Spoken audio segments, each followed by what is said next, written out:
شروع اللہ کے نام سے جو بڑا مہربان اور نہایت رحم کرنے والا ہے۔ دوستو، میرے سامنے میز کی دوسری طرف اس ویڈیو میں آگے بڑھنے سے پہلے اگر آپ لوگوں نے ابھی تک ہمارے یوٹیوب چینل عورت ہب کو سبسکرائب نہیں کیا تو اس چینل کو سبسکرائب کر لیں اور ساتھ ہی لگے بیل آئیکن کو بھی پریس کر دیں تاکہ تواتر کے ساتھ ہماری ویڈیوز آپ تک پہنچتی رہیں۔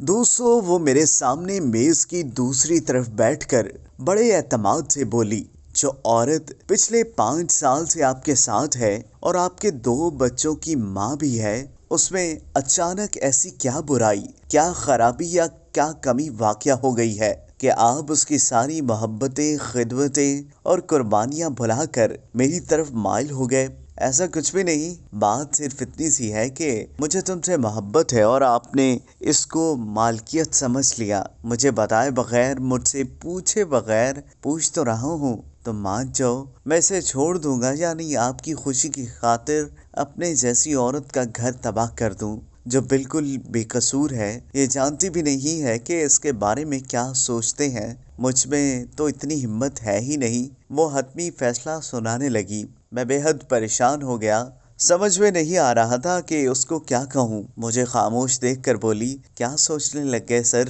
سوچ رہا ہوں کہ رب کو منانا کتنا آسان ہے لیکن اس کے بندوں کو منانا کتنا مشکل ہے۔ پھر تو آپ جانتے ہیں کہ رب ناراض بھی ہو جاتا ہے۔ میں خاموش رہا تو میرے چہرے پر نظریں جما کر بڑے سکون سے بولی، میرے رب کو وہ انسان سب سے زیادہ ناپسند ہے جو میاں بیوی کے درمیان جدائی ڈالے یا ان کے بیچ نفرت پیدا کر کے ان کی علیحدگی کا سبب بنے۔ کیا آپ چاہتے ہیں سر کہ میں خدا کی ناپسندیدہ بندوں میں شامل ہو جاؤں؟ میں غور سے اسے دیکھنے لگا۔ یہ کیسی محبت ہے آپ کی جو مجھے میرے رب کے حضور شرمندہ کرنے پر تلی ہوئی ہے؟ میرے پاس اس کی بات کا معقول جواب نہیں تھا۔ میں بس اسے حاصل کرنا چاہتا تھا لیکن وہ کسی صورت راضی نہ تھی۔ کچھ عرصہ اسی کشمکش میں گزرا، پھر لاسٹ سیمیسٹر ہوئے، وہ چلی گئی۔ جانے سے پہلے میرے پاس آئی اور بولی، سوری سر، میں نے آپ کا دل دکھایا۔ محبت میں ہم کبھی کبھی اتنی دور نکل جاتے ہیں کہ قریب کے رشتوں کی کوئی اہمیت باقی نہیں رہتی، لیکن جو وقت گزرتا ہے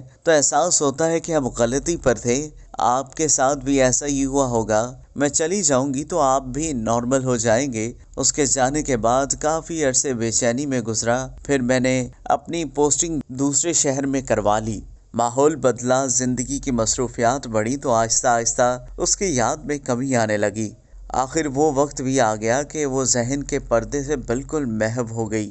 کافی عرصے بعد ایک تقریب میں نظر آئی، اسے دیکھ کر ماضی کی یاد آ گئی۔ اپنی احمقانہ محبت کی داستان اسے سنا کر زور زور سے ہنستا رہا، اپنی بیوقوفیوں کے قصے دلچسپ انداز میں سنا کر خوش ہوتا رہا اور وہ خاموشی سے سنتی رہی۔ پھر پوچھا، سناؤ گھر بار کیسا ہے؟ تو زور سے ہنس کر بولی، گھر بار کیسا سر؟ اکیلی بڑے مزے میں ہوں۔ مطلب؟ میں حیران ہوا، شادی نہیں کی تم نے؟ میں نے سرسری انداز میں پوچھا تو پھیکی سی مسکراہٹ لے بولی، کیا کرتی سر، آپ کے بعد کوئی اچھا ہی نہیں لگا۔ چائے کا کپ میرے ہاتھ میں لرزنے لگا، احساس ندامت نے قوت گویائی چھین لی۔ ماضی آہستہ آہستہ زخم کریدنے لگا، جسے بھولے ہوئے مجھے زمانہ گزر گیا۔ وہ آج بھی میری یاد کے ساتھ رہ رہی تھی۔ الفاظ حلق میں اٹکنے لگے، خود کو سنبھال کر بڑی مشکل سے کہہ پایا، مگر تم نے تو کبھی میری بات کاٹ کر میرے قرب سے بولی، جنہیں اللہ کی رضا کی خاطر چھوڑتے ہیں انہیں جذبوں کا احساس نہیں دلایا جاتا،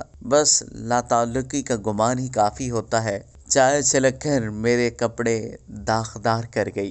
دوستو، اگر آپ کو یہ ویڈیو پسند آئی ہو تو اس ویڈیو کو لائک کریں، کمنٹ کریں اور ہاں، جاتے جاتے ہمارے یوٹیوب چینل عورت ہب کو سبسکرائب کرنا مت بھولیے گا۔